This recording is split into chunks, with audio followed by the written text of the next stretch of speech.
Assalamualaikum warahmatullahi wabarakatuh. Waalaikumsalam warahmatullahi wabarakatuh. Wassalatu wassalamu ala asrofil anbiya'i wal mursalin wa ala alihi wa sahbihi ajmain. Alhamdulillah Ibu Bapak sekalian yang berbahagia, insyaallah dirahmati Allah. Marilah kita mulai kajian kita ini dengan baca basmalah. Bismillahirrahmanirrahim. Terima kasih atas kehadiran jamaah sekalian. Alhamdulillah kita akan melanjutkan kajian kita surat Al-Kahfi. Kemarin mulai ayat 91. Ya. Auzubillahi minasyaitonirrajim. Kadzalika waqad ahadna bima ladai khubra. Jadi ceritanya hamba Allah yang bernama Zulkarnain ini adalah seorang raja yang sangat berkuasa dengan limpahan harta, limpahan pasukan, yang cerdas, sangat berilmu, dan sangat peduli sama rakyatnya, dan suka memeriksa wilayah kekuasaannya, dan sangat cinta dengan rakyatnya. Jadi Zulkarnain ini berjalan ke Assalamualaikum Ustaz. Waalaikumsalam warahmatullahi wabarakatuh. Sehat ya insyaallah. Alhamdulillah. Saya izin yang review yang pekan yang lalu Ustaz ya. Ya, fadal. Ya, kemarin saya 91, jadi Zulkarnain hamba Allah ini setelah berjalan ke barat, kemudian ke timur, sekarang di timur juga melakukan hal yang sama. Beliau menyampaikan nilai-nilai keimanan dan keislaman kepada rakyatnya. Ya. Kemudian hamba Allah ini Zulkarnain yang sangat kuat, sangat berkuasa dengan limpahan hartanya dan peduli dengan rakyatnya, terus berjalan sumat bahasa babah, kemudian berjalan lagi ke jalan yang lain, yaitu ke tengahnya. Ta idza balagu baina saddaini wajada min dunihima qauma la yakaduna yafqahuna qawla.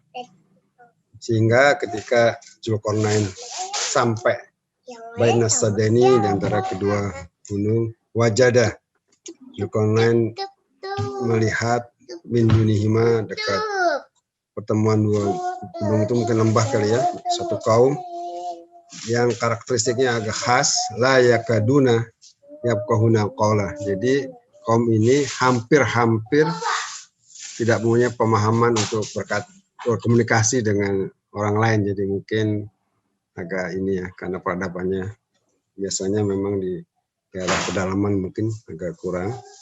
Tapi hamba Allah Zulkarnain punya kemampuan untuk berkomunikasi. Terbukti ini ada komunikasi antara kaum itu dengan Zulkarnain. Kaum itu berkata, qalu ya Zulkarnaini inna ya'juja wa ma'juja mufsiduna fil ardi. Mereka berkata, wahai Zulkarnain, sesungguhnya Ya'juj itu, wa Ma'juj dan Ma'juj itu adalah orang-orang yang suka berbuat kerusakan di muka bumi ini. Sangat zalim, sangat jahat kepada kami. Fahal naj'alulaka, apakah kiranya berkenan kalau kami memberikan kepada engkau khorjan, imbalan, untuk apa? Ala an taj'ala bainana wa bainahum sadda, agar engkau membuat kepada kami dinding pemisah di antara kami dan mereka. Nah, tentu Zulkarnain tersenyum saja. Qala ma makni fihi rabbi khairun.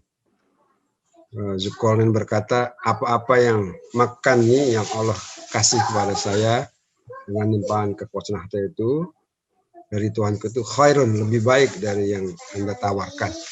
Artinya Zulkarnain menolak secara halus, nggak perlu Anda memberikan uang pada kami, tapi yang penting fa'inuni biquwah ajal bainakum wa bainahum qadma.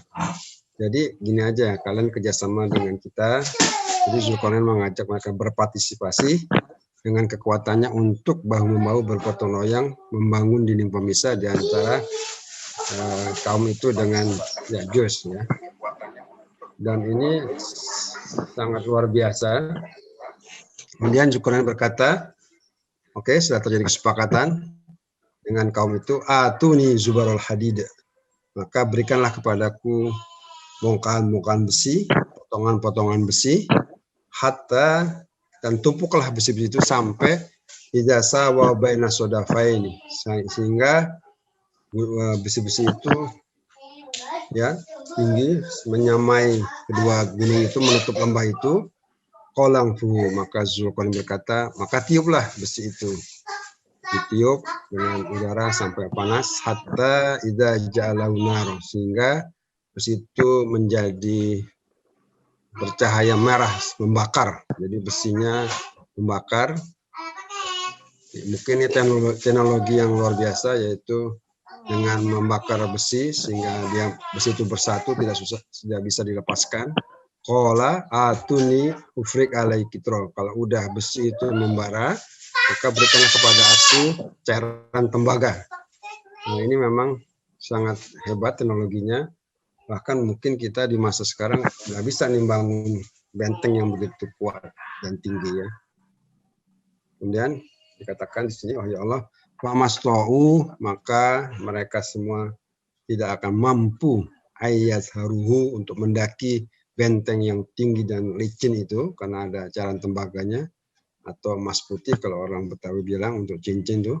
Wa mastata'u lahu nakbah, dan apalagi mereka tidak akan mampu juga melubangi lubang itu. Jadi dinding itu sangat kuat. Tetapi walaupun Zulkarnain sangat ahli, sangat pandai, sangat cerdas, Zulkarnain tidak pernah sombong. Maka Zulkarnain berkata, qala haza rahmatum min rabbih, semua ini adalah rahmat dari Tuhanku. Jadi ini menunjukkan kedekatan hamba Allah Zulkarnain, selalu berkata Tuhanku, Tuhanku, Tuhanku. Jadi beliau sangat dekat hubungannya dengan Allah SWT. Wa idza jaa wa'du rabbi ja'alahu dakka.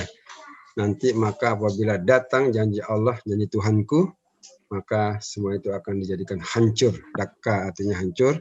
Wa kana wa'du rabbi haqqo, dan janji Allah itu pasti benar. Demikian yang review pekan lalu. Selanjutnya saya persilakan kepada Ustaz Hasan untuk melanjutkan kajian berikutnya. Baik.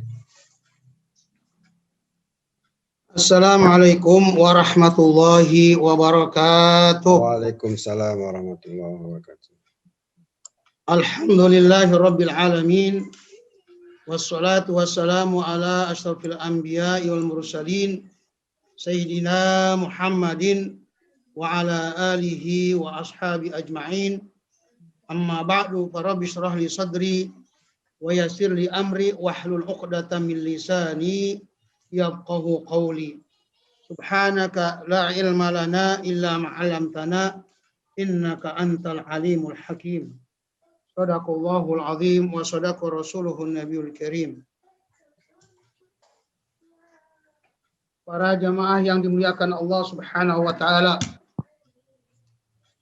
Pertama-tama tentunya selalu kita panjatkan puji dan syukur kehadirat Allah Subhanahu wa taala, yang mana pada saat ini kita masih diberikan nikmat iman, nikmat Islam, nikmat ihsan, nikmat sehat walafiat, serta nikmat panjang umur. Sehingga dengan sisa-sisa umur kita yang masih ada ini, berkat hidayah dan inayah Allah jualah kita bisa berjumpa kembali dalam pengajian surat Al-Kahfi dengan kitab Sofwatut Tafasir di Syekh Ali As-Sobuni. Mudah-mudahan kita semua, keluarga kita, harta kita selalu dijaga dan dipelihara dalam lindungan Allah Subhanahu wa taala, dan anak-anak kita selalu diberikan hidayah oleh Allah Subhanahu wa taala menjadi anak-anak yang soleh dan soleha. Istri kita juga menjadi istri yang soleha, kita menjadi suami yang soleh, rumah tangga kita rumah tangga yang sakinah, mawaddah, warahmah. Selawat serta salam selalu kita curahkan, kita sanjungkan, kita limpahkan, kita sampaikan pada mungkas Nabi dan Rasul, dengan kita baginda Nabi besar Muhammad SAW, yang telah membawa umat manusia dari alam yang gelap gulita kepada alam yang terang benderang, dari alam jahiliyah kepada alam ilmiah, sehingga kita juga mendapatkan hidayah dari Allah Subhanahu wa taala menjadi pengikutnya, yang mana kita menjadikan sebagai khairul ummah, ukhrijat linnas, sebaik-baik manusia yang ditampilkan di tengah-tengah manusia di akhir zaman ini. Allahumma sholli wa sallim wa barik alaih wa ala alihi. Allahumma sholli ala sayyidina Muhammad wa ala ali sayyidina Muhammad wa ashghil adh-dhalimina bidh-dhalimin wa akhrijna min bainihim salimin wa ala alihi wa sahbihi ajma'in. Allahumma sholli wa sallim ala sayyidina Muhammadin al-Fatih lima ughliq wal khatimi lima sabaq nasiril haqqi bil haqq wal hadi ila siratikal mustaqim wa ala alihi wa ashabihi haqqa qadrihi wa miqdarihi al-azim. Allahumma sholli salatan kamilatan wa sallim salaman tamman ala sayyidina Muhammadin alladhi tanhalu bil uqad wa tanfarju bil qurab wa tuqda bil hawaij wa tunalu bil raghaib wa husnul khawatim wa yustasqal ghamamu wajhil karim wa ala alihi wa sahbihi ala kulli kulli lamhatin wa nafasin bi adadi kulli ma'lumillah. Para pendengar yang dimuliakan Allah Subhanahu wa taala, kita sudah membahas surat Al-Kahfi dari ayat pertama sampai ayat 98. Pada ayat sampai 98 ini, yang mana surat Al-Kahfi ini ada di sana tiga cerita, yaitu Ashabul Kahfi, kemudian orang yang mempunyai 2 kebun, dan Nabi Khidir, dan juga yang keempat adalah Dzulqarnain. Maka dengan sampainya kepada ayat 98 tadi, berakhirlah cerita 4 kisah tersebut. Para jamaah yang dimuliakan Allah Subhanahu wa taala, di dalam kita atau saya menyampaikan tafsir Ibnu Katsir Sofatul Tafasir ini yang menjadi dasar kajian kita, maka tentu barangkali di sana banyak kekeliruan dan kekurangan atau kekhilafan, terutama kepada jamaah saya mohon maaf yang sebesar-besarnya. Maka kalau ada kesalahan itu adalah dari saya, dari setan, dan kemudian kebenaran itulah hanya dari Allah Subhanahu wa taala. Al-insan mahallul khata' wan nisyan. Manusia tempat salah dan lupa. Yang sudah barang tentu yang pasti, yang selalu menjadi unek-unek di hati kita bersama, khususnya juga tentu pada diri saya sendiri, yaitu ketika ada pertanyaan-pertanyaan yang menyangkut kepada sejarah karena ini kisah itu cerita, artinya cerita itu adalah sejarah. 4 itu adalah sejarah, berkaitan kepada sejarah. Sejarah itu pada umumnya adalah menyebut tempatnya secara khusus atau berbeda juga, tapi disebut tempatnya itu, perbedaan-perbedaan itu. Ya. Begitu juga masalah nama, masalah tanggal biasa disebut, daerah, hari biasa disebut. Sedangkan di tafsir, khususnya tafsir Sofatul Tafasir di Syekh Ali As-Sabuni, tentunya tafsir itu berbeda dengan sejarah.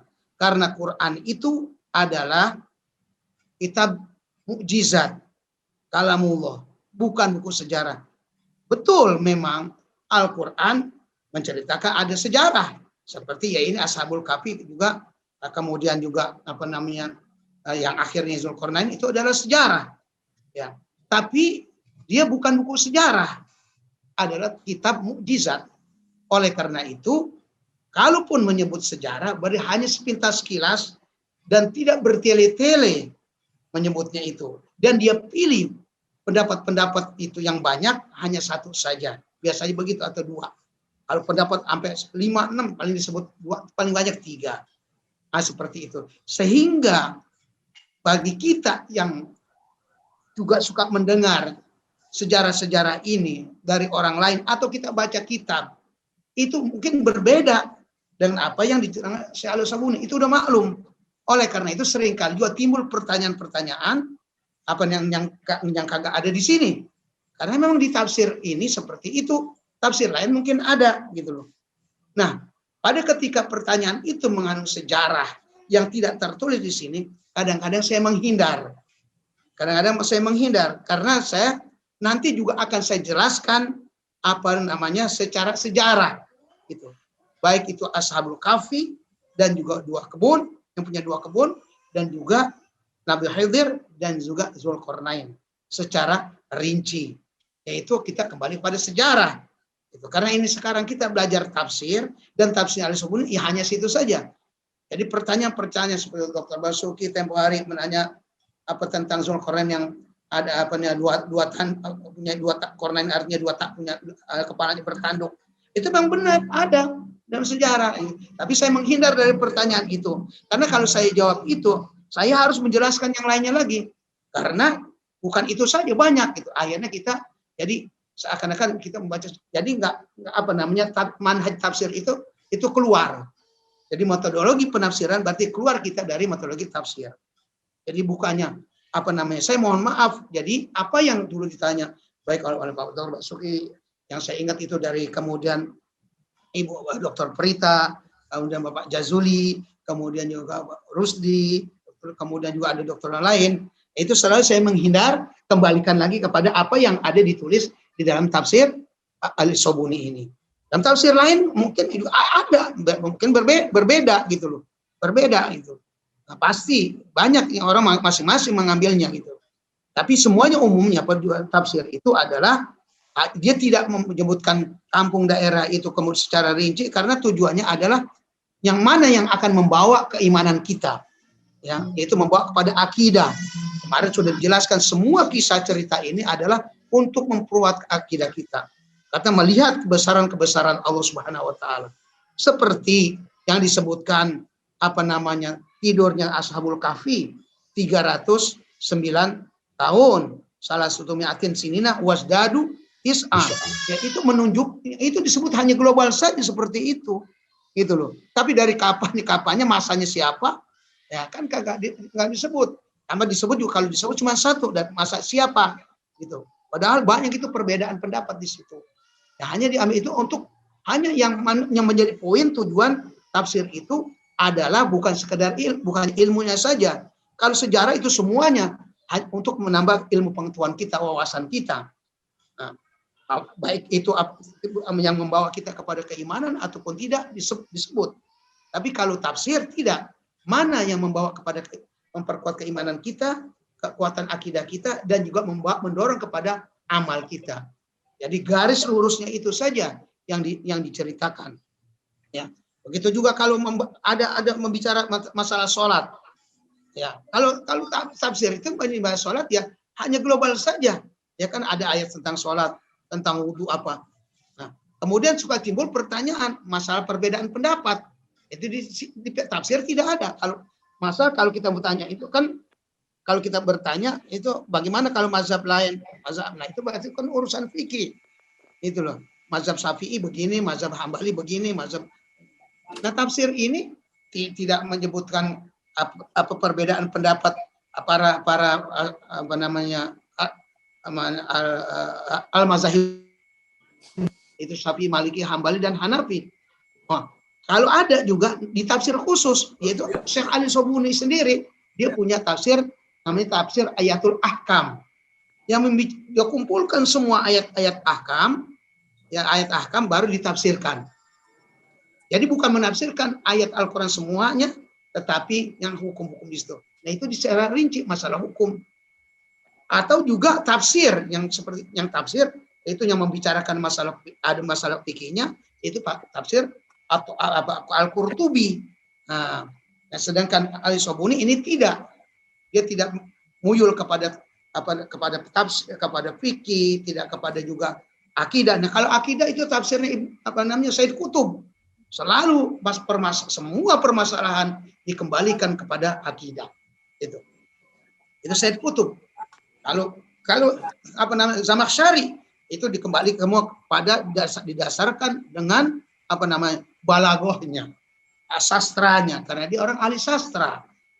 Nah, Itulah makanya sekali lagi supaya jelas bahwa kemarin selalu saya menghindar, dan juga di situ pasti ada unek-unek kita. Sebetulnya saya juga lebih punya unek-unek gitu, punya unek-unek dari pertanyaan itu saya mau jalan. Tapi kalau saya terangkan jawab itu, maka akan mengembang karena bukan itu saja, banyak gitu. Nah, oleh karena itu selalu saya kita ini sekarang sesuai dengan emang kita berdasarkan tafsir Al-Sobuni, ya udah Al-Sobuni saja. Kita tidak perlu, paling saya nambah tafsir yang lain hanya sedikit saja. Ya, untuk menambah yang menurut saya tidak boleh tidak, saya harus menjelaskan. Tapi sebetulnya semuanya itu adalah ini memang harus kita dapat pengetahuan secara luas, baik tentang Ashabul Kahfi dan juga yang lainnya, dan termasuk Zulkarnain, supaya kita lengkap. Dan di samping itu, menghilangkan keraguan-keraguan kita masalah apa yang ditulis oleh Al-Sobuni kok lain sama yang lain cerita sama ustadz yang lain, atau yang keterangan saya ini kok saya begini. Karena saya berdasarkan kajian kita adalah tafsir Al-Sobuni. Bisa saya sebutkan yang lain-lain, tapi akhirnya waktu kita habis.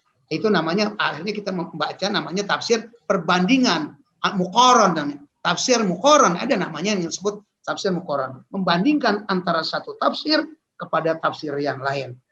Nah, sekarang inilah pada saatnya maka untuk saya memecahkan unek-unek saya, dan buat unek-unek tentunya para bapak-bapak yang masih di pikirannya merasa ini kok mungkin udah pernah juga dengar dari cerita ustadz lain atau kitab lain atau yang bapak baca di sejarah, kok lain ini penjelasannya sama ini. Ya, memang begitu.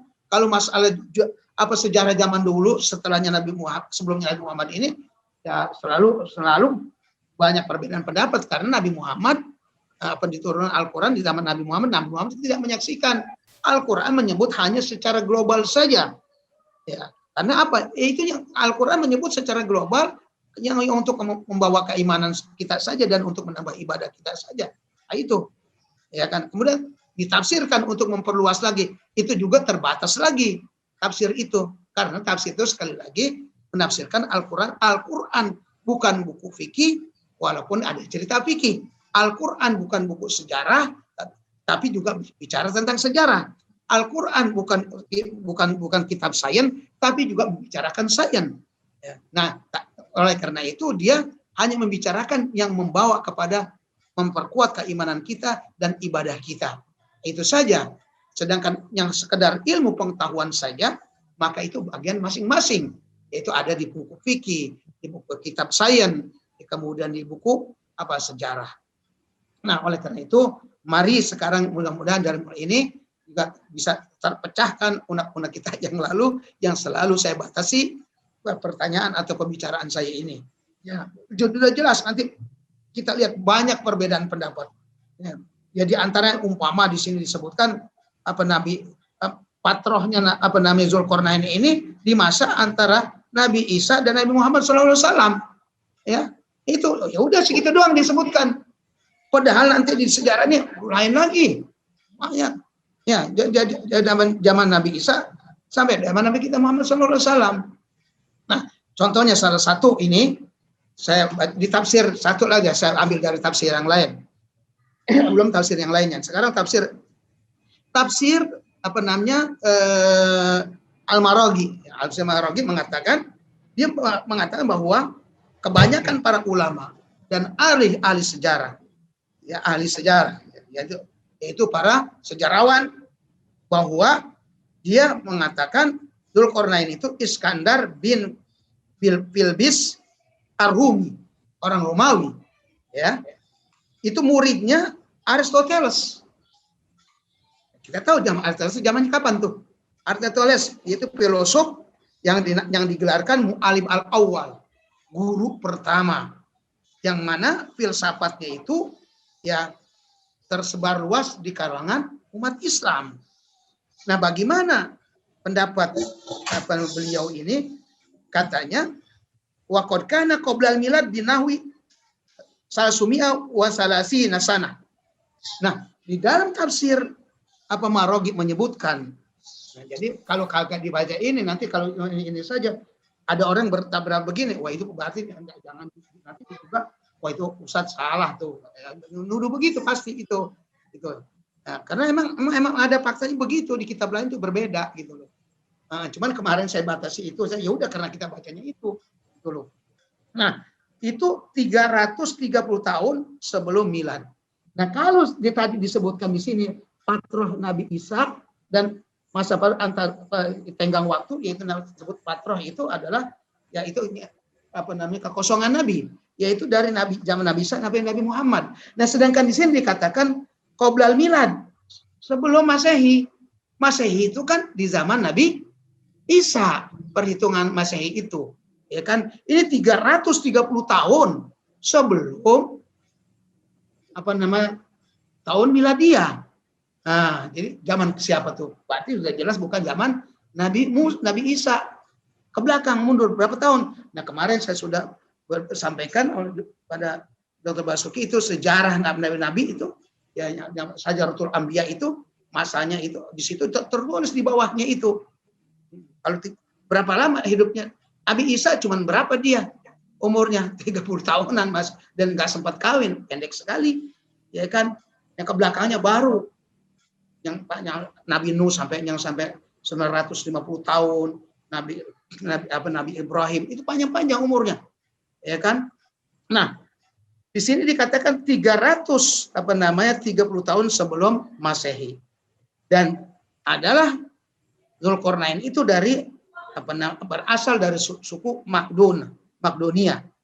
Dan dia memerangi Persia dan dikuasai negara Persia itu rajanya ditaklukkan, Malik Darok namanya, kemudian juga dikawinkan anaknya.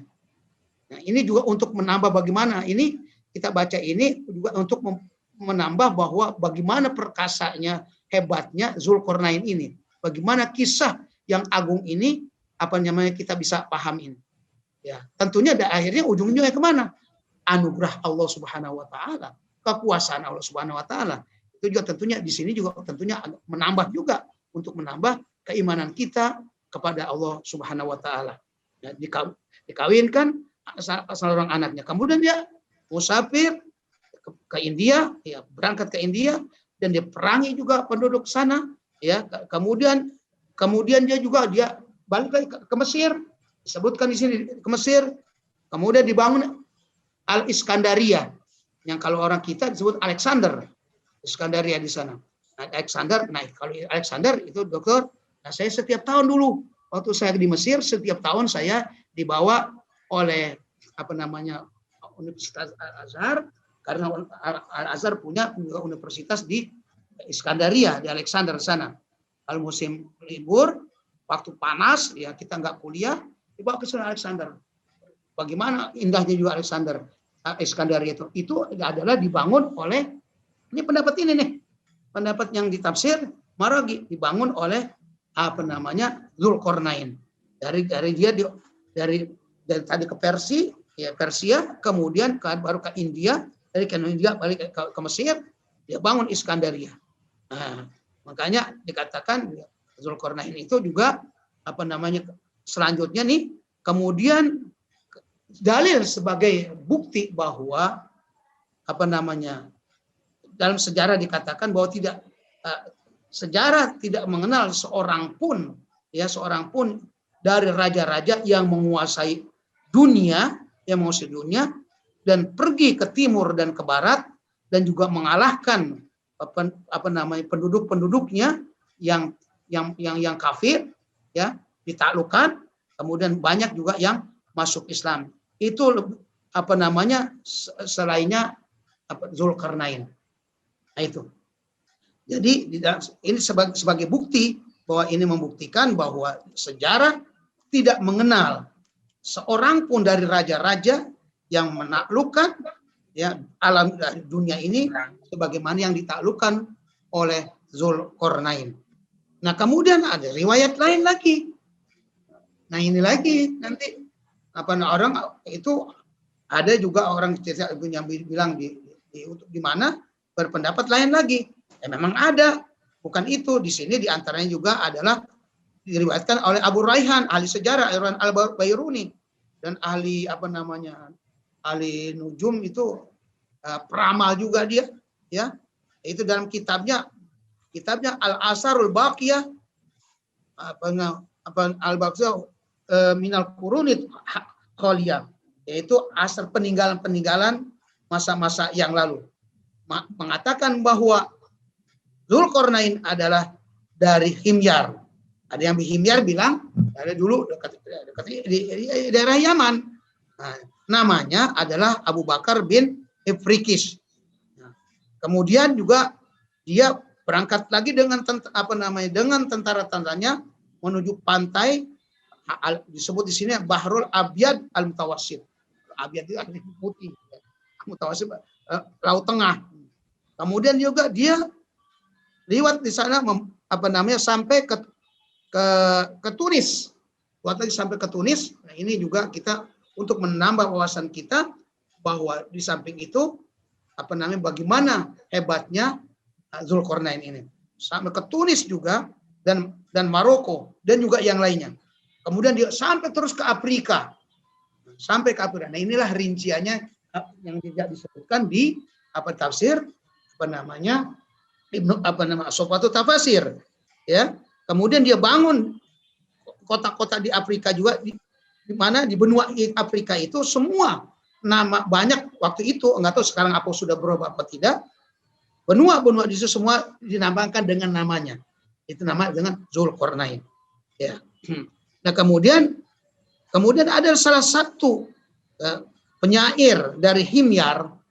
Ya, dia membuat syair, dia mengatakan sebagai bukti bahwa Zulkarnain itu dari suku dari Himyar yang namanya Abu Bakar tadi. Ya.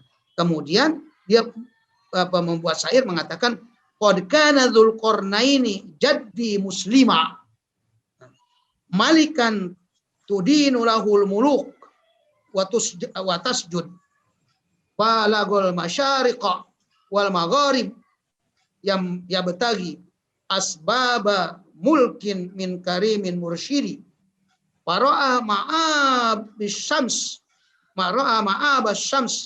inda ghurubiha fi ainin di khulubin wasatin harmadi. Ini syairnya banyak sekali. Syair-syair ini di dalam sejarah banyak puluhan syair. Tapi saya ambil dan juga yang ada tertulis di tafsir ini hanya 4 saja. Di tafsir itu banyak sekali. Ini apa katanya? Kata si penyair Himyar tadi itu, Zulkarnain ini adalah kakekku yang muslim, raja yang mana semua raja tunduk, raja-raja di dunia ini tunduk kepadanya. Tunduk kepadanya. Dia sampai ke timur dan ke barat mencari sebab-sebab kekuasaan dari Tuhan yang memberi petunjuknya. Dia juga melihat tempat kembalinya matahari, yaitu Maghribah Syamsi itu. Tempat terbenam matahari. Indah Gurubiyah ketika dia terbenam. Fi ainin di khulbin, di laut yang ditafsirkan fi ainin hamiatin di Al-Qur'annya surat Al-Kahfi itu ada laut qulubin, yaitu lumpur dan juga lumpurnya hitam dan panas. Nanti kita jelaskan itu di dalam sejarah itu. Kenapa begitu gitu. Ya. Kemudian dikatakan wasumya Zulkarnain li annahu balaga qarnai syams. Oh, udah berapa pendapat tuh? Ya, 3 pendapat. Jadi pendapat yang tadi palanya bertanduk. Kemudian adalah maksudnya Qarnain itu ada menguasai timur dan barat. Kemudian di sini mengatakan Qarnai Syamsi, 2 tanduk matahari, yaitu maksudnya apa? Tempat terbenam dan terbitnya matahari. Kesimpulannya apa? Menguasai dunia pada saat itu. Takluk dengan dia. Dikatakan Zulkarnain, sumia Zulkarnain di annahu balagha Qarnai Syams. Dinamakan Zulkarnain itu karena dia sampai kepada 2 tanduk matahari. Tanduk matahari maksudnya ada tempat terbenam dan juga tempat terbitnya. Itu. Nah, itu di dalam tafsir Al-Maraghi. Di sini juga disebut Daulah Himyar itu disebutkan dalil bahwa Zulkarnain dari Himyar, keturunan Himyar disebut Himyari karena mereka orang-orang Himyari anak cucunya tidak mengenal apa namanya balad Himyar selainnya balad Yunan. Ada lagi mengatakan Himyar itu Yunani, yaitu dari Daulah Himyaria yang mana masa kerajaannya itu dari tahun 1015 sebelum Masehi sampai 552 Masehi. Nah, kan udah berbeda lagi tadi dengan yang di Sofatut Tafasir. Jadi ini untuk kalau ada orang berbeda pendapat ini emang banyak pendapat itu. Karena ini sejarah ini adalah yaitu sebelumnya Nabi Muhammad. Itu Al-Qur'an menyebut secara global saja. Nah, baiklah selanjutnya. Kita lihat lebih lengkap lagi. Ini pun lengkap tapi barangkali di sini ada 5 halaman, tapi kalau dihitung sama saya cuman nggak ada satu halaman kurang lebih lah kalau saya ringkas segitu. Karena saya tidak menyebutkan nanti nama-nama perawi yang begitu panjang, tapi hanya saya sebut matannya aja kalau hadis gitu ya untuk mempersingkat waktu. Yang penting isinya itu. Ya, yang benar adalah bahwa penafsiran yas'alunaka anil Qur'ain itu yang bertanya itu siapa? Yang bertanya adalah orang Yahudi. Orang Yahudi. Di antara pertanyaannya itu ada 3 itu yang pertanyaannya itu. Kalau coba tanya tentang ini dan yang ketiga tentang Zulkarnain. Bagaimana jawabannya Muhammad? Kalau dia bisa jawab, maka dia adalah betul aku akui dia sebagai nabi. Dan nabi kalau tidak diturunkan Al-Qur'an tidak tahu nabi sendiri juga. Nah, kan? Nabi begitu ditanya tentang Zulkarnain, dia tidak bisa menjawab. Tunggu turun wahyu baru Nabi jawab. Wa yas'alunaka anil Qur'ain. Baru sa'atu alaikum minhu dzikra. Nanti saya bacakan tentang ceritanya. Nah, itu. Nabi sendiri ditanya Zulkarnain itu tidak tahu pada asalnya. Karena itu masa lalu. Yang sebelum Nabi lahir tidak tahu sejarah itu. Itu. Nah kemudian yang secara global malah yang dikenal raja yang adil gitu. Dan kemudian dikatakan lagi wakila kana nabiyan wakila rasulan wa agrobu man qala malikan minal malaikah. Nah ini juga yang tidak ada di tafsir Ali Sobuni. Makin kalau ada orang mengatakan Zulkarnain raja, ya benarnya ada juga yang berpendapat itu namanya pendapat orang. Banyak pendapat karena itu saya katakan sekali lagi ada sejarah yang masa lalu.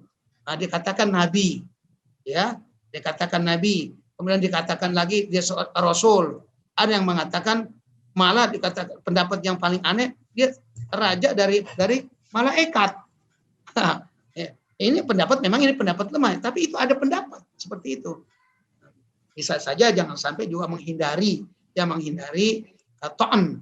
Artinya tuduhan-tuduhan juga kepada diri saya yang sekaligus juga tentunya kepada tafsir Ali Sobuni dianggap bahwa itu tafsir itu kagak benar, yang benar itu begini. Enggak, bukan enggak benar. Itu tafsir ya ada pendapat diambil satu pendapat saja, itu namanya pendapat bisa salah bisa benar. Karena itu masa yang lalu itu tidak merusak keimanan. Masa begitu tidak merusak keimanan. Yang penting isinya. Nah, tidak merusak keimanan. Nah, kemudian dari banyak dari kemudian ujungnya dari Abdullah bin Amr, itu sahabat Nabi. Zulkarnain itu dia berpendapat Nabi, itu sahabat Nabi seperti itu, mengatakan dia Nabi. Nah, tadi itu kan ada bilang Nabi, ada Rasul, ada juga raja dari malaikat. Nah, tapi Nabi sendiri gimana? Rasulullah juga pernah ditanya Zulkarnain itu siapa sebenarnya? Pangkatnya juga. Nabi juga nggak tahu. Dijawab oleh Nabi panjang lebar hadisnya ini, ya panjang lebar. Kalau juga kita baca Bukhari juga ada itu di Sahih Bukhari. Ya, Sahih Bukhari kalau kita mau baca lagi ya, insya Allah nanti kalau kita perlukan kita baca di bagaimana Sahih Bukhari itu menceritakan tentang Zulkarnain. Kalau kita ingin lengkap bagi pengetahuan kita itu bagus juga. Nah, Nabi ketika ditanya itu ujungnya apa dia katakan? Ditanya wala adri Zulkarnain kana nabiyan amla. Nabi sendiri mengatakan seperti begitu. Saya tidak tahu Zulkarnain itu nabi atau bukan. Ketika Nabi ditanya tentang Zulkarnain. Nah itu. Nah, kemudian ada lagi yang berbeda, Ibnu Abbas, Abdullah bin Abbas. Ibnu Abbas yang kemarin kita katakan ahli tafsir. Ya, dia bukan tafsir saja, ahli takwil. Yang masih muda sudah diberikan pemahaman yang luar biasa. Pemahaman Al-Quran bukan saja makna zahir, tapi juga makna batin. Banyak sekali, oleh karena itu pendapat tafsiran Ibnu Abbas itu dipakai oleh orang-orang ahli tasawuf, orang sufi. Karena dia memakai makna batin. Nah, Ibnu Abbas mengatakan Zulkarnain itu raja yang soleh. Nah, ini juga yang termasuk para ahli tafsir selalu mengambil riwayat ini. Begitu pendapat yang begitu banyak, Nabi, Rasul, ayat segala macam, tapi dia mengatakan adalah dia hanya seorang soleh.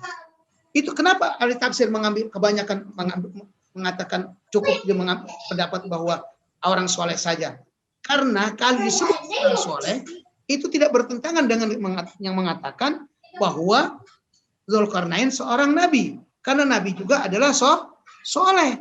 Kalau nggak soleh nggak mungkin jadi nabi. Sifat nabi itu soleh. Begitu juga rasul, pasti rasul juga soleh. Ya kan begitu. Maka dia ambil pendapat orang soleh supaya juga tidak bertentangan dengan pendapat-pendapat orang yang mengatakan nabi dan juga rasul. Artinya garis benang merahnya adalah baik nabi, baik rasul, baik orang soleh ya sama-sama. Ya soleh, perbuatannya soleh juga begitu. Nah itulah yang diambil oleh ahli tafsir. Mereka sepakat selalu sama juga kemarin yang tentang Nabi Khidir. Nabi Khidir kita kenalnya Nabi Khidir, ya kita Nabi Khidir gitu. Tapi dia kan sobat tafsir mengatakan orang soleh, nggak salah dia, nggak bertentangan yang dengan katakan Nabi juga, karena Nabi itu juga soleh kan seperti itu. Baik masalah Nabi Musa mendapat mengatakan Nabi Musa ini udah jadi Nabi Rasul. Tapi dibilang itu Allah berbicara sama dia. Kalau bicara itu wahyu. Nah wahyu itu maknanya ada 3 macam. Wahyu bermakna ilah. Apa wahyu? Artinya firman Allah yang diberikan kepada Rasul. Kemudian wahyu juga kepada Nabi. Dan wahyu juga kepada orang biasa. Yang disebut namanya ilham. Seperti firman Allah Subhanahu Wa Taala. Wa auha ila ummi Musa. Allah wahyukan kepada ibunya Musa. Nah, apakah Nabi Musa ibunya Nabi? Dalam Al-Quran disebutkan. Tidaklah kami utus kami wahyukan yang di dalam Al-Quran itu yang artinya yang tidak kami wahyukan ila rijalan nuhihi ilai. Yaitu kepada rijal laki-laki yang kami wahyukan kepadanya. Jadi tidak ada Rasul atau Nabi yang perempuan. Jadi oleh karena itu kata-kata wahyu di sini adalah ilham. Kemudian yang kedua kepada binatang dikatakan wahyu juga. Wa auha ilan nahli, kami wahyukan kepada lebah. Emang lebah emang dia Nabi? Dia Rasul? Bukan. Nah maka wahyu ini disebut namanya insting atau goriza. Nah itu. Nah begitulah. Pendapat-pendapat ini seperti itu, pada kesimpulannya sebetulnya sama gitu. Cuman kepada siapa diberikannya itu. Maka kalau dibilang kata orang soleh, nah itu nggak ada bertentangan. Tidak ada yang bertentangan sama sekali. Nah kemudian dikatakan lagi bahwa Zulkarnain itu adalah wa kana al-Khidir waziruhu. Wa zakarahu anna al-Khidir alaihissalam kana ala muqaddimati jaisihi wa kana indahu bimanzilatil musyawir alladhi huwa minal malak bimanzati wazir fi islahin nasi al-yaum. Nah, kemudian disebutkan lagi bahwa Nabi Khidir itu adalah menterinya Zulkarnain. Nah, bagaimana kita bisa melihat itu? Zaman kapan berarti kan? Nabi Khidir itu kapan? Yang kita kemarin duluan itu. Makanya saya menceritakan ini lebih dahulu Zulkarnain karena saya sudah baca bahwa Zulkarnain ini ceritanya dari zaman Bani Israel. Sedangkan Al-Kahfi kemarin juga dikatakan zaman setelahnya Nabi Isa. Nah, itu kan. Nah, maka nanti setelahnya ini baru kita ceritakan Nabi Isa, ke baru Nabi Khidir. Nah, Nabi Khidir ini masih berarti belum diberikan anugerah yang seperti Nabi Musa berburu sama dia. Belum. Itu. Karena di sini disebutkan bahwa Nabi Khidir ini menjadi menterinya, menteri siapa? Zulkarnain. Menteri Zulkarnain, dan dia termasuk adalah panglima tentaranya. Dan dia adalah selalu yang diajak bermusyawarah oleh Zulkarnain kepadanya. Zulkarnain selalu bicarakan tentang masyarakat kepada Nabi Khidir, ya. Sekarang kita sebut saja Nabi Khidir. Ya, walaupun itu saya katakan banyak berbeda pendapat. Ya, oleh karena itu dikatakan Nabi Khidir itu Khidir itu kedudukannya itu seperti menteri. Seperti menteri dalam urusan kemasyarakatan kalau sekarang ini di zaman kita sekarang ini. Jadi Zulkarnain itu rajanya, Nabi Khidir adalah menterinya. Nah, kemudian disebutkan lagi oleh Al-Azraqi, ini ahli tafsir juga, bahwa Zulkarnain itu adalah dia Islam, masuk Islam baik al-aslama ala yadai Ibrahim Khalilur Rahman. Nah, zaman Nabi Ibrahim Khalilur Rahman. Ya, kemarin yang saya sampaikan nama Dr. Basuki ini yang saya foto, kita lihat di sini. Nabi Ibrahim nabi yang keberapa? Di sini Nabi Ibrahim adalah nabi yang ke-15. Nabi 15. Dari 25 nabi dan rasul di sini dia kan nabi yang ke-15. Berapa ratus tahun tuh perbedaannya kalau tadinya dikatakan pendapat Nabi Isa, ya kan? Jauh sekali. Nabi Isa itu udah terakhir sebelumnya Nabi Muhammad. Nah, oleh karena itulah saya dulukan cerita ini kita ambil untuk pengetahuan kita ini, insya Allah menambah ilmu kita dan juga menambah akidah kita, menambah keagungan Tuhan di dalam Tuhan itu. Jadi Zulkarnain ini masuk Islam di tangannya Nabi Ibrahim Khalilur Rahman, dan dia tawaf ya di Ka'bah, Al-Ka'bah Mukarramah, dia dan bersama juga Nabi Ismail alaihissalam. Jadi itu ketika Nabi Ismail masih kecil itu di zaman Nabi Ibrahim, Zulkarnain masuk Islam sama Nabi Ibrahim. Ini luar biasa. Ini sejarah ini memang asyik, memang besar sekali dan penting. Orang mengatakan bahkan dalam 4 cerita di dalam surat Al-Kahfi, walaupun namanya surat Al-Kahfi, cerita Al-Kahfi, di situ ada yang mengatakan yang paling agung, paling besar, yang paling penting kita pahami ada sejarah Zulkarnain. Sejarah yang luar biasa. Yang harus kita tahu. Nah, itu. Dari 3-4 macam cerita itu adalah Zulkarnain, ada yang menilai begitu. Yang 4 ini cerita yang paling agung, paling besar, yang paling hebat ada cerita tentang Zulkarnain. Bagaimana kehebatan Zulkarnain. Dan juga bagaimana tentunya kekuasaan Tuhan, kekuasaan Allah Subhanahu wa taala yang dianugerahkan kepada Zulkarnain ini. Nah, masuk Islam di tangan Nabi Ibrahim, dan dia tawaf di Ka'bah bersama Ibrahim dan bersama Ismail. Nah, diriwayatkan ujungnya riwayat ini adalah dari Abdullah dan yang lainnya, Zulkarnain ini dia pergi haji jalan kaki. Karena nanti juga kena jalan kaki. Bagaimana? Ini juga menunjukkan bahwa bagaimana kehebatannya Zulkarnain. Dari mana dia jalan kaki? Lihat aja tadi, dari yang bilang dari Yunan, dari Himyar, kemudian dari Yaman, jalan kaki dia. Bahkan nanti ada lagi menyebutkan awan ditundukkan. Angin, artinya angin ditundukkan untuk Zulkarnain. Dia berjalan bisa bagaimana? Kemarin kita ngelogikakan, kan kemarin nggak ada, belum bisa kita logikakan itu. Di jalan ke timur, ke barat, ke sana. Itu begitu saja udah. Ya, karena emang tafsir itu bukan tugasnya memperinci, itu tugas sejarah. Ya kan? Bagaimana logikanya itu? Nah, ternyata Zulkarnain ini dia jalan kaki, di samping di jalan kaki tentunya itu diberikan kekuatan oleh Allah Subhanahu wa taala yang luar biasa. Mampu di jalan kaki dari baik itu yang bilang ada dari raja dari Yaman, ada dari Himyar, ya bagian Yunani dan juga dari negara lain. Dan di samping itu bahkan ada yang menyebutkan sebagaimana Nabi Sulaiman. Nabi Sulaiman kan juga angin ditundukkan, taskir gitu, namanya. Di taskir itu ditundukkan angin itu. Membawa Nabi Sulaiman itu yang harus perjalanan pergi satu bulan, pulang 1 bulan. Buduwuha syahrun, warwahuha syahrun. Perginya 1 bulan, pulangnya 1 bulan. Tapi hanya sore dan pagi saja, hanya 1 hari. Kenapa? Bisa begitu? Ya yang bawa angin. Itu luar biasa. Makanya ada cerita nanti raja yang Muslim itu yang katakan ada 4 termasuk Sulaiman adalah, kemudian juga Zulkarnain itu loh. Yang 2 kafir, yang 2 mukmin. Yang kafir itu adalah Bustansor dan Namrud, kan itu. Nah kemudian dia jalan kaki dan juga setelahnya Nabi Ibrahim mendengar dengan kedatangan Zulkarnain, kemudian dia sambut, dia jumpai, ya kan?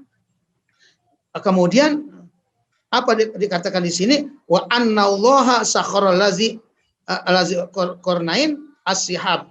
Jadi Allah malah dikatakan riwayat ini langsung di sini disebutkan bahwa Allah menundukkan untuk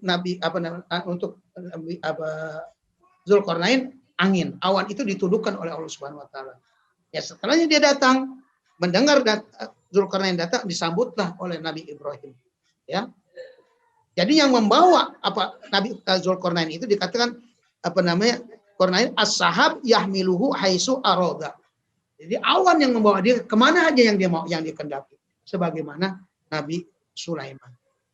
Nah, barangkali ini karena waktunya sudah habis, nanti kita dengan komentar Dr. Basuki dan juga saya untuk berdoa, maka sampai di sini saja. Insya Allah kita lanjutkan pada pertemuan berikut ini, yang sampai nanti belum lagi kita berbicarakan tentang Ya'juj wa Ma'juj. Ini juga perlu banget diceritakan. Perlu banget. Ini suatu mukjizat, kalau dia nabi tentunya suatu mukjizat yang tadi Dr. Basuki sudah memberikan mukadimah, yaitu bagaimana di zaman Zulkarnain itu, kalau tadi disebutkan zaman Nabi Adam, sehingga bisa menyusun besi yang setinggi itu, kemudian besi bisa tembaga ya dilumerkan. Itu cuma di situ kan sebut cuma ditiup saja. Ya, bagaimana ditiup saja juga begitu. Ya, itu juga kan perlu penjelasan yang lebih rinci. Dan yang lebih rinci bagaimana? Tadi udah diberikan mukadimah, suatu yang luar biasa. Yang mungkin kalau zaman sekarang, teknologi sekarang itu nggak mampu dikatakan, tidak mampu. Teknologi sekarang yang ada yang menyebutkan apa yang dibuat oleh Zulkarnain itu, membuat saddain, membuat dinding tembok yang dari besi, dia cor dari tembaga, itu adalah zaman sekarang yang belum mampu membuat seperti itu. Setinggi apapun bangunan yang telah dibangun oleh orang sekarang ini, katanya tidak bisa membangun apa yang dibangun oleh Zulkarnain. Kalau dilihat di sifat-sifatnya apa yang diterangkan di dalam tafsir-tafsir dan sejarah itu. Nah inilah barangkali sampai di sini dulu Dokter. Nah ini sudah tentunya tidak ada lagi pertanyaan, karena ini juga sudah menghilangkan pertanyaan-pertanyaan unek-unek kita yang dulu dan juga unek-unek saya sendiri. Yaitu insya Allah kita lanjutkan pada pertemuan berikutnya, dan juga kita dahulukan sekali lagi kenapa saya Zulkarnain. Ya ini karena ada yang mengatakan Zulkarnain itu adalah hidup di sini, masuk Islamnya di zaman Nabi Ibrahim, Nabi yang ke-15. Jadi dari Nabi Ibrahim, kan habis Nabi Ibrahim siapa lagi? Kan kesulitan banyak. Nabi Ibrahim, kemudian baru Nabi Yakub, Yusuf, Harun, itu saya hitung ada 11 nabi. Baru Nabi Isa. 11 nabi. Nah, kalau disebutkan nanti di sini disebutkan kan tadi sekali lagi, kalau Nabi Sobuni zaman Nabi Isa. Nah, antara Nabi Isa dan Nabi Muhammad. Jangan sampai nanti ada tuduhan-tuduhan atau kesalahpahaman bahwa dia bilang begini, dia bilang begini. Ini sejarah zaman dulu. Jadi banyak pendapat, jadi banyak pendapat.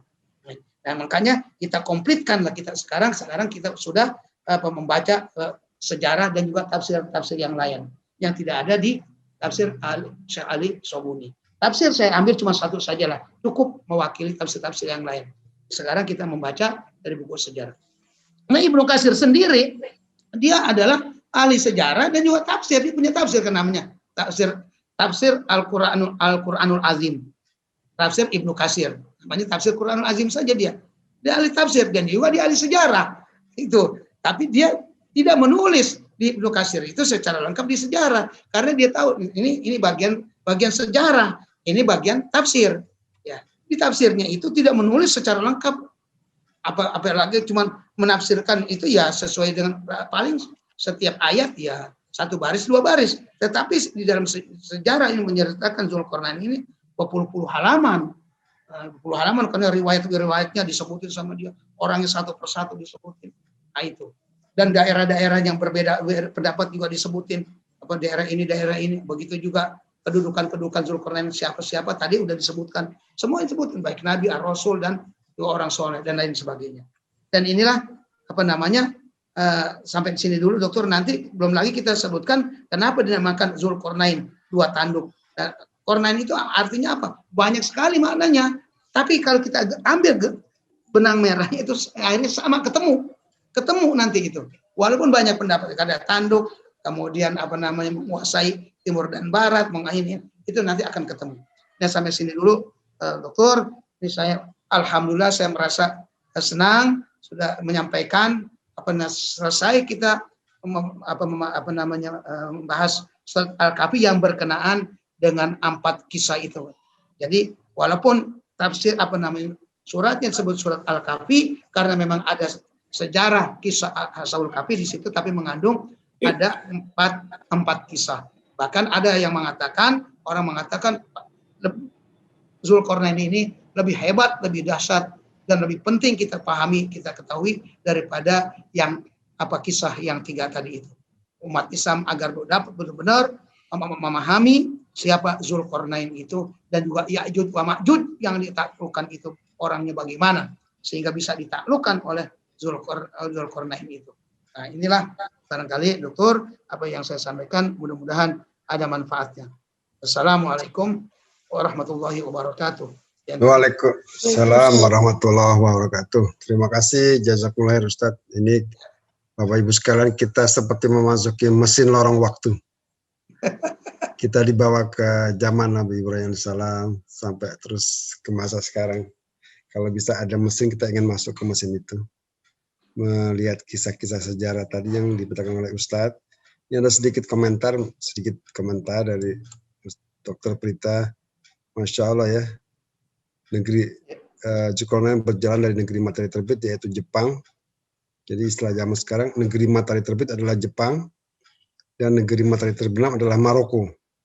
Jadi sejauh itukah perjalanan Zulkarnain itu, Masya Allah ya. Mungkin saja kita kita nggak tahu. Tadi sudah disebutkan di tafsir itu betul Maroko tadi. Betul ya. Ada pendapat itu tadi yang di tafsir itu Maroko itu. Dari Jepang mungkin dari Jepang ke Maroko ya. Iya, kita Maroko dari apa tadi itu Tunis, Maroko, terus India, balik lagi ke Mesir. Ke Jepang ya. Itu pendapat. Emang saya bilang tadi banyak pendapat. Bahkan itu yang tadi sudah sebutkan. Benar apa yang kata Dr. Prita itu. Subhanallah. Tapi intinya kita merasa sangat kecil dibandingkan kuasa Allah SWT yang berkuasa segala sesuatu. Kita hanya bisa mengucapkan Allahu Akbar, Maha Allah dengan segala kekuasaannya. Mungkin sudah larut Ustaz, kita mohon doanya, insya Allah supaya kita dalam keadaan sehat walafiat dalam lindungan Allah SWT. Dan kepada sahabat kita yang sudah mendahului kita, semoga Allah berikan tempat yang mulia di sisinya. Tafadhol Ustaz. Al-Fatihah. Auzubillahi Bismillahirrahmanirrahim. Ya karena